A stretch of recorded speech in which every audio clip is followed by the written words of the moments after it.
Hey folks, it's Ben. I'm here with a video that didn't go very well for me, so I decided to go ahead and edit it and then narrate over. Just because it took a long time, wasn't really feeling it, kind of a pain in the butt job to do. Here we got my 2002 Pontiac Grand Prix. We're going to be doing a CV boot replacement. I was going to kind of try to dual shoot this as a bearing replacement video as well, but I've got lots of those videos actually up. So the CV joint was fairly new to me. So what I've done is I've gone ahead and pre-edited this down to, it was 2 hours long, and now it's down to 14 minutes. So that's quite a bit handy here. But what we're working on is this CV boot. We're on the passenger side, and you can see, and we're about to clip to another shot that's a little bit closer, you can see where on the subframe we're actually dispersing grease from the CV boot onto the subframe. And it's been wiped down once or twice since this video. So obviously there's quite a bit of a grease that's escaping there. So to get to this boot, and why we're doing the boot instead of just the whole axle is it's cheaper. It's about $100 cheaper. It's about $30 for that boot, where the whole axle itself is about $133, at least up here in Canada. Now, many of you have, know how to take off the brake caliper. It's just two bolts essentially, and the brake disc itself. So here I'm just kind of going over. It's like, I take the two bolts out. I think they're 18 millimeter. I'm not 100% sure on that. And if you notice, everything is also covered with anti-seize, and that's because I've been here before. And the take two for me on this shot, but from being originally from the Northeast, you go west, everything would rust together. So whenever you're in somewhere, you coat it with anti-seize, regardless of whatever it is, and it'll be fine. So that's exactly what I did here. So kind of talking about that, and I think kind of what the game plan is in regards to getting the CV boot out. And so the next cutscene here, so what we're doing here is we're pre-soaking this bearing. It just happened to be at the same time that this bearing had begun to fail. So I had already pre-purchased the bearing, knowing that if this was the original bearing, I was going to probably wreck it getting it out to get to the CV boot anyway. So this bearing just happened to start to fail, so conveniently so. So here it is soaking. And then here you can see I've got my little steel rod set up. And I'm got my axle nut that we need to take off. I don't know why I protected the threads on this. If we're replacing the bearing, we're changing the studs on those, but I did anyway. So there's two lug nuts there.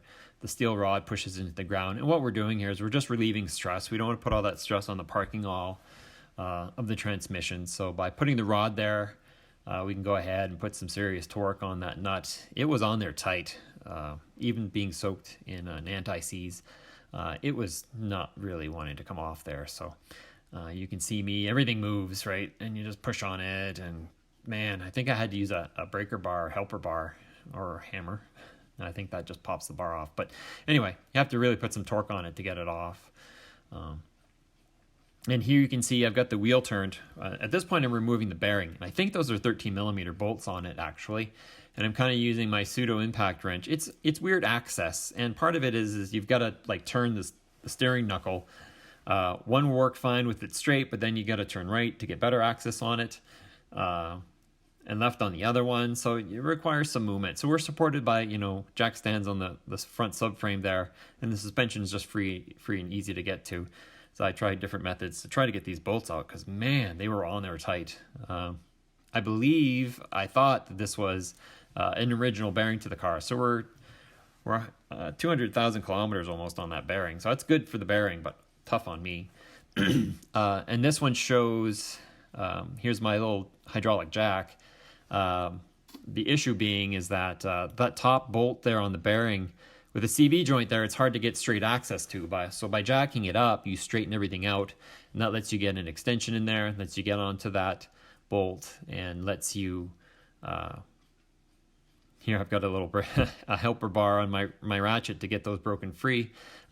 Just watch your fingers because you are being held up by that jack. It could collapse and pinch a finger if you're not careful. And then here's a little love tap sequence here of a little bit of tap here, a little bit of tap there, and I actually work the bearing out. So she's about to pop out now. And I just used a little bit of a wedge and a hammer and a little bit of tap here and there. I wasn't trying to save it, but you don't want to hammer too badly on it regardless. Just good practice to do that. And then here's my gear puller.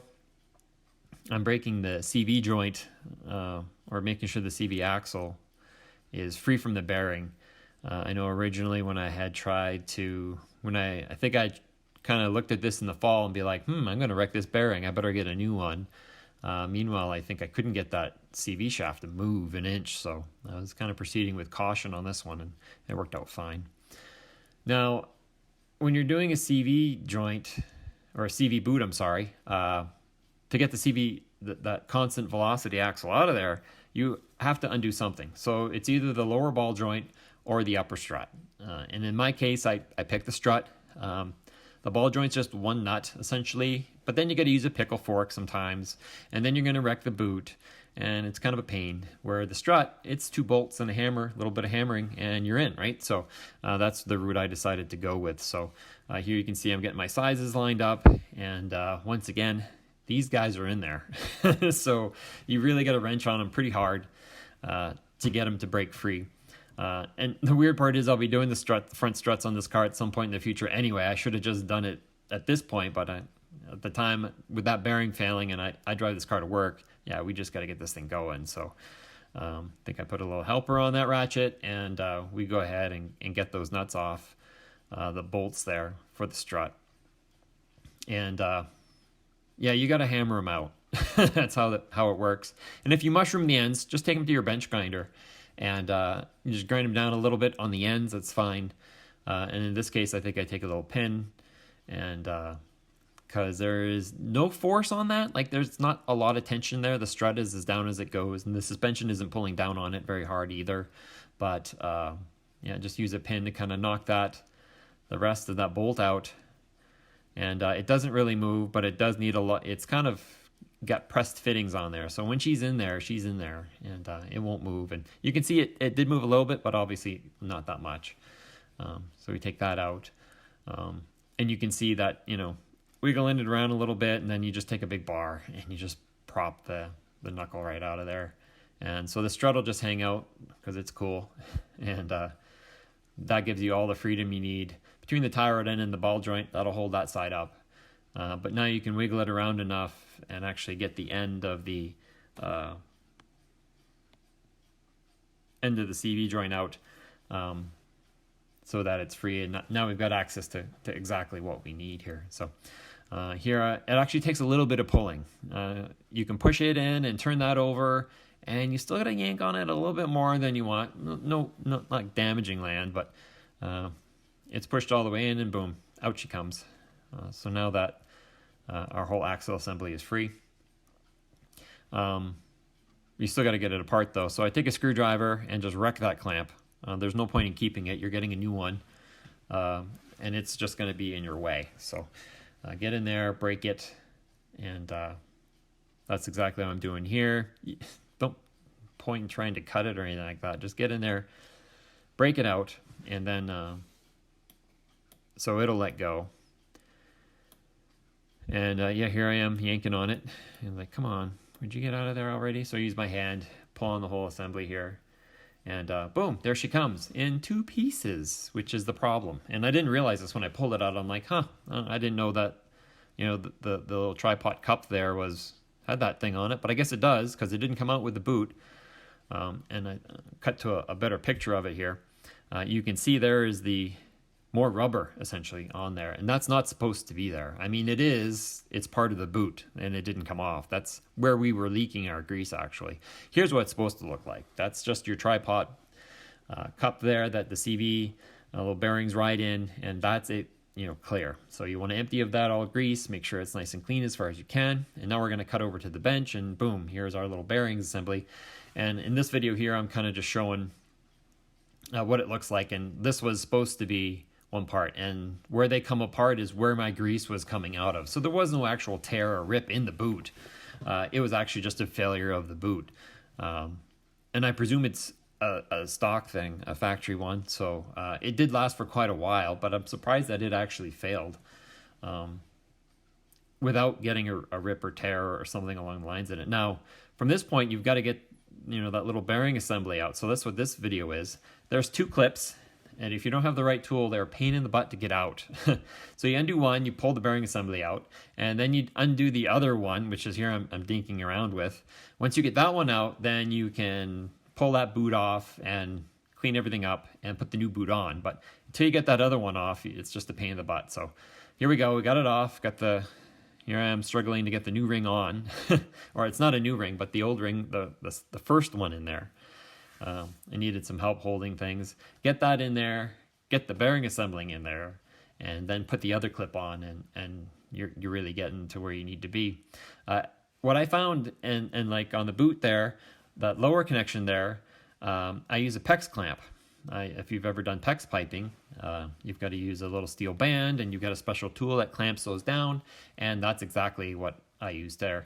And then we just kind of whipped the reel through it there. You get a whole tube of grease, use it all, pack that bearing, and then put the rest in everywhere. Just use the whole tube and put it in everywhere. So here I am putting the new boot, and I actually put some grease in the tripod bearing up the little tripod there. So we've got everything packed with grease. And that boot will just kind of clip into those grooves that are on the outside of that cup, and that will lock it in. And then I couldn't get my, to tighten that band, I couldn't get my little plumbing tool in there. It's too tight. On the other side I probably could, but this side I couldn't. So I actually fabricated a little bit of steel and some water pump pliers to kind of grip and squeeze that clamp around the boot again. It actually worked fine. It's still in the car today. And that was it tightened it nice, and that the new boot's in. So now we're getting out. We've done what we needed to do. So now we get to struggle with what we've done. Now this is an interesting scene. You see the piece of wood there. I actually had to jack up on the strut a little bit to get my holes in line. And even then I still had to hammer with a pin. And now I'm using my rubber mallet to knock the first upper strut bolt in. Once you get that one in and tightened, then you can pop the pin out and put the other pin in. But it's just kind of it was quite a process to try to get these holes lined up enough to get the bolts essentially back into the strut. So that was a pain in the butt, I'll be honest with you. That was kind of fighting me a little bit there. And there's quite a bit of footage of me kind of dinking around with that. So now we have our two bolts and nuts all nice and tight. We're back exactly to where we were before. But now, okay, we got to put a bearing in, right? And we're not done with the whole bearing side. The boot's in, but now we got to go back to the bearing. So here's a time lapse of me putting it in. Here's the anti-seize, lots of it on everything. The bearing, the steering knuckle, the steel plate that goes between them, all the nuts, the threads, everything gets anti-seize. Even the axle splines. Everything gets anti-seize, because if I'm going to be in here in 5-10 years, I want this thing to come apart easy. So and we switched to pictures now instead of video, because I was really at this point frustrated or tired or whatever. So here we have our completed bearing assembly. On the back side of it, you can see that our CV joint is clear, that we're not rubbing anything, and there's one of the bearing nuts that's there as well. And now we've got to put our axle nut back on. So once again, we're going to use our steel bar, some lug nuts, and tighten it again. And I think we're in I think we're shooting for like 120, 130, 140 foot-pounds. Here I show my pride and joy, my JC Penny torque wrench from the 70s, back when they were cool. I got that from my dad, and so we'll torque her right down to it's like 120, 130. It matters, so make sure you get that nut tight. And then we've got our rotor. Everything, we're pretty much done with that, right? So we've got our rotor on there. We're going to put our brake caliper back on, which is just hanging out there. Make sure everything's nice, tight, snug, and then we end up with this final picture here, which is awesome, here's the final assembly. So we got everything back together again. Voila, we're good to go.